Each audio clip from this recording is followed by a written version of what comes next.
சந்தோஷப்படும்படியா பிதா குமாரன் பரிசுத்தாவின் நாமத்திலே இந்த பிள்ளைகளை நாங்கள் பிரதர்ஷித்து நினைத்தருளும் இயேசுவின் நாமத்தில் பிதாவே. கைகளை தட்டி ஹalleluya.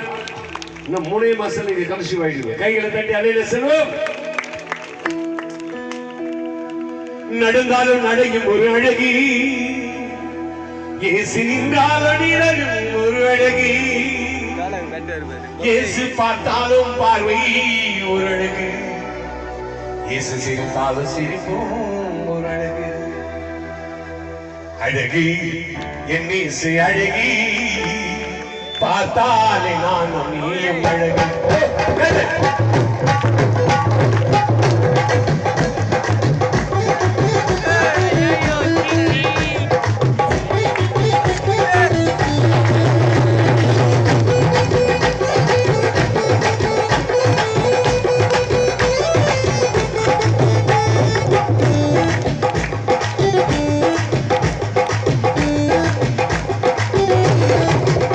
அழகு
அழகு